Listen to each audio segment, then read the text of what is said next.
Okay, before we can begin, though, we really need to understand these words that I have on the left-hand side for you. There are three words that we have to understand. The three words are sine, cosine, and tangent. Okay? So sine. Say the word sine. Sine. Say the word cosine. Say the word tangent. Okay, there are abbreviations. I don't know why the word abbreviation is so long. There are abbreviations for all of these three functions, okay? And there they are the highlighted part. Do you see how I've highlighted the first three letters in the word sine, S-I-N, and the abbreviation is S-I-N on the right-hand side there? That's not sin. Please do not say the sin of something. It's not a sin. It's still considered sine. There's just abbreviation. When you see C-O-S, that's cosine. That's the abbreviation for cosine. And T-A-N is the abbreviation for the word tangent. Okay, so there are three ideas here. Sine, cosine, tangent. And all they are ratios. Okay, so let's talk about the trig ratios. That's our first idea here. The basic trig ratios. Okay, so please do your very best to draw yourself a right triangle and label your.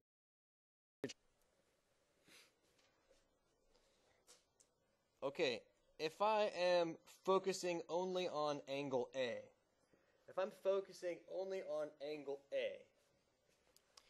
there are a couple of words that we can use to describe the legs of the triangle, all right? Which one is the longest side always? The hypotenuse. And that one's always going to be the side that's across from the right angle. Okay, so there's my hypotenuse. That's this side over here. Now check this out. I've got two other words I can use. The two words I'm going to use are either opposite side or adjacent side. What does the word opposite mean? Across from, right? So which side is opposite angle A? Is it BC or is it AC? Yes, this is the opposite side.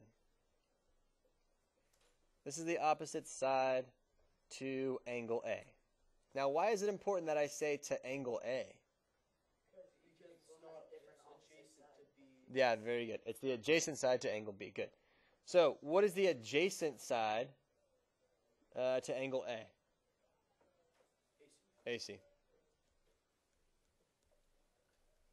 Adjacent side to angle A.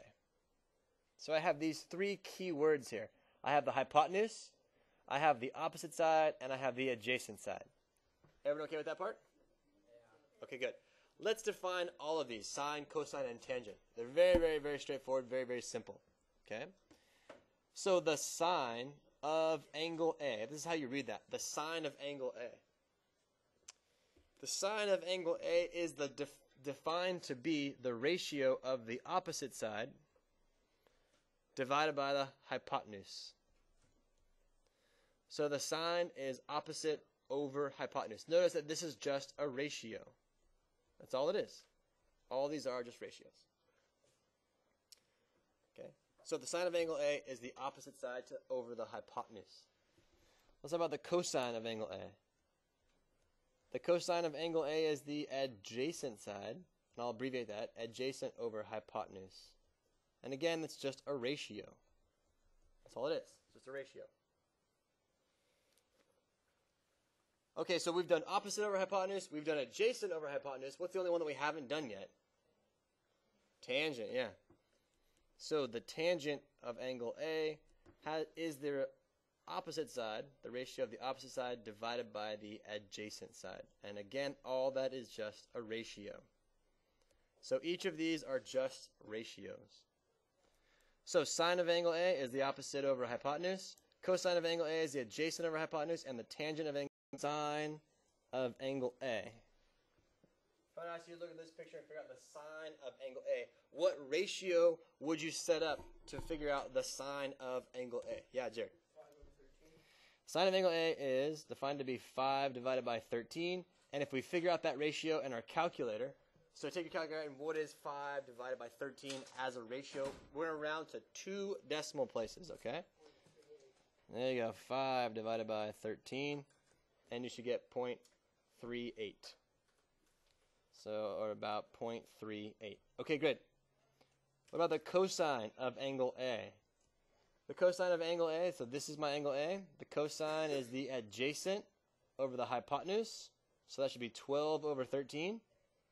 And if we figure that into our calculators, if I do 12 out of 13, I got like 0.92. Is that what you guys have? 0.92. And then the tangent of angle A would be the opposite over the hypotenuse, would be 5 divided by 12. So 5 out of 12, I get an answer of 0.42. 0.42. Okay, I want you to partner up, and I want you guys to find the sine of angle B, the cosine of angle B, and the tangent of. What are you guys noticing here? Okay, go ahead. What do you got? So the sine and the cosine are just in reverse? Yeah, the sine of angle A is the same thing as the cosine of angle B. And then the tangent is just the decimals in a different spot. Yeah, okay, well, the cosine of angle A is the same thing as the sine of angle B. Will that happen every single time? Yes. Yes, that will happen every single time. Yeah, and then the decimal's in the wrong spot. Yeah, that's true, but it's the reciprocal of that, so that's a little bit different. All right, here's a little conceptual question for you. I've given you two triangles here, and I'm telling you that each triangle has a 50-degree angle in there. Okay? Each triangle has a 50-degree angle. Angle A is 50 degrees, and then angle B is also 50 degrees. So the question I have for you is, what is bigger, the sine of angle A or the sine of angle B? What do you guys think? If you had to take a guess, which would you guess? B. B? You'd say B? Okay, put your hands up for B is bigger. The sine of B is bigger. Put your hands up for A is bigger. Put your hands up if you're not sure yet. Okay, good. We're not sure yet, right? Okay. Okay, here's the cool thing about trig functions, okay? That if this is a 50-degree angle, and this is a 50-degree angle, then no matter what the ratios are, the sine will be the same. Okay? Yeah, as long as these two triangles are similar to each other. So, kind of a trick question. But the reason most people think that the sine of angle B is bigger is just because the triangle is bigger, but that's not true at all, okay? So if I had like a 3, 4, 5 triangle here, and I was in a 2-to-1 ratio, what would the other triangle have to be? 10, 8, and 6. So the sine of 50 degrees would still be the same in both of them. So the size of the triangle is not important if you're dealing with the similarities of the two things together. Okay? All right, and then the last idea here of the... All right, so we have a triangle here. We have a right triangle. Should make sure that's a right triangle here. What's different about this than the other ones that we did before? There's something different. I gave you the hypotenuse is 34. The opposite side is labeled as T. The adjacent side is labeled as S. And you know the angle is 23 degrees. And we're supposed to find S and T. So what's different about this one than the other ones that we did? We have two variables. Good. What else is different? The angle has been given to us, right? Okay, so which one do you want to find first? Do you want to find S or do you want to find T? You want to find S. Okay, good.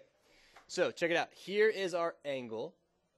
And let's label the sides, okay? So the T is what side? Is it opposite or adjacent? T. T is the opposite side. What's the S? Adjacent side. What's the 34? Hypotenuse. Good. Okay, if you guys want to find S first, which one deals with the adjacent over the hypotenuse? Is it sine, cosine, or tangent? It's cosine, right? So we know that the cosine of 23 degrees has to be S divided by 34. Oh. Hey, wait a minute. How could I figure out what the cosine of 23 degrees is? The chart that I gave you. That's right. So please right now, look at the chart I gave you. Find angle of 23 and go over and find the cosine to that angle right now.